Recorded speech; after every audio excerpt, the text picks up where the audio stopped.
Radhe Radhe friends, माताओं बहनों। आज मैं आपको आखा तीज, जिसे अक्षय तृतीया के नाम से जानते हैं, उसकी कहानी सुनाने वाली हूँ। कहानी सुनने के बाद आप मेरे चैनल को सब्सक्राइब जरूर करें व बेल के निशान को भी दबाएं, जिससे आने वाला नोटिफिकेशन आपको सबसे पहले मिले। चैनल को लाइक और शेयर भी जरूर करें। इस दिन परशुराम जी का भी जन्म हुआ था। इस दिन भागीरथ जी धरती पर गंगा जी को लेकर आए थे। इस दिन का बहुत भारी महत्व है। इस दिन जल का घड़ा और साफी से ढककर उसके ऊपर चीनी व दक्षिणा रखकर देना चाहिए।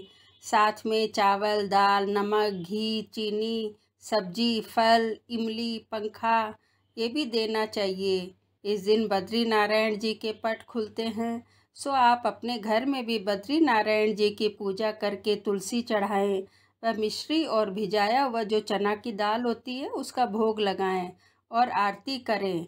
इस दिन चावल की खिचड़ी बनानी चाहिए, मूंग और चावल की खिचड़ी बनानी चाहिए।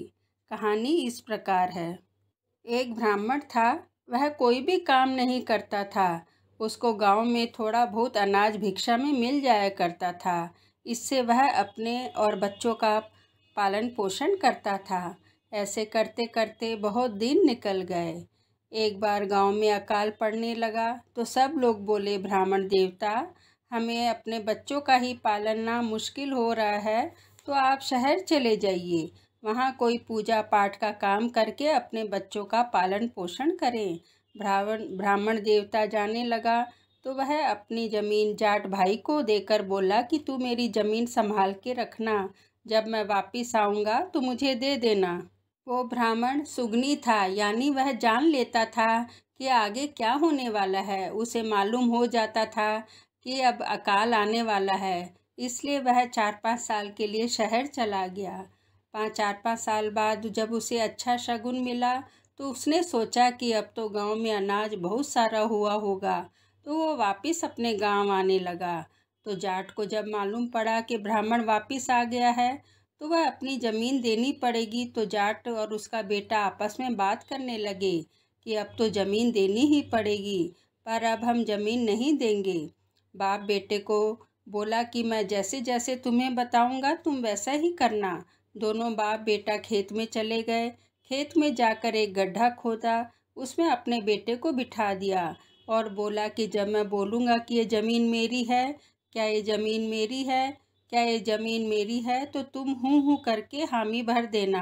और जब ब्राह्मण कहेगा कि यह ज़मीन मेरी है, यह ज़मीन मेरी है, तो तुम कुछ बोलना मत।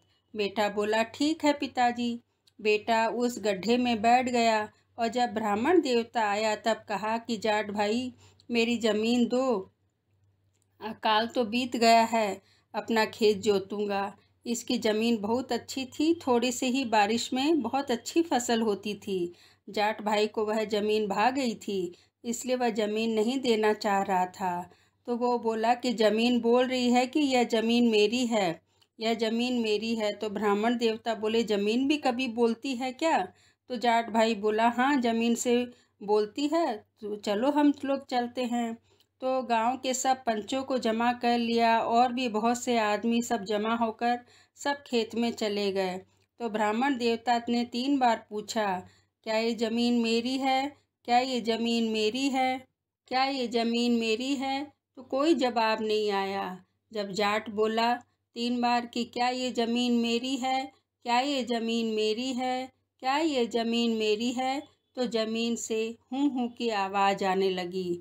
तो सब लोगों ने कहा कि देख लो भाई, ये ज़मीन तो जाट की ही है, ज़मीन बोल रही है। तो ब्राह्मण देवता बोले कि ठीक है, यह तो ज़मीन देवता है, जो बोले सो ठीक। मुझे तो सोने का कटोरा मिला हुआ है, मैं तो मांग कर खा लूँगा और अपने बच्चों का पालन पोषण कर लूँगा, पर ऐसे तो मैं छोड़ूंगा नहीं। तब वह बोला, मुझे पानी दो, मुझे बहुत ज़ोर की प्यास लग रही है।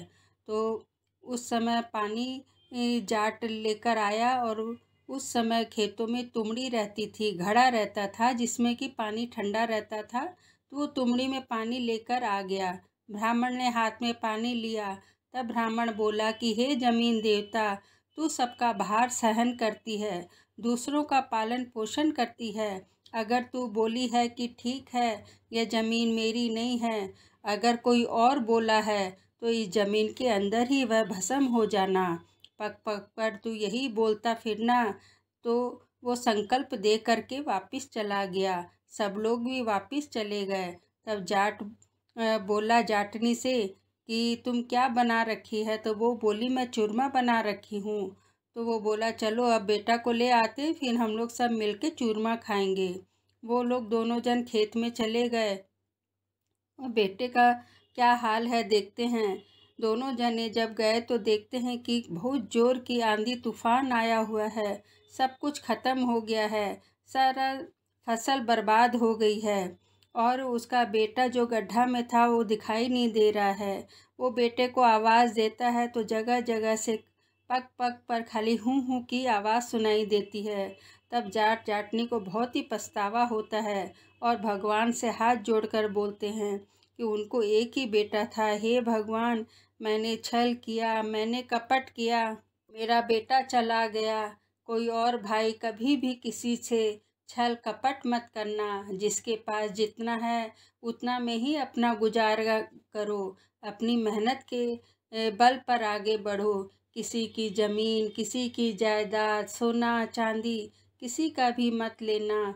किसी पर बुरी नज़र मत रखना। किसी के लिए बुरा मत सोचना और जितना है उतने में ही अपना भरण पोषण करना। इति। बोलो विष्णु भगवान की जय।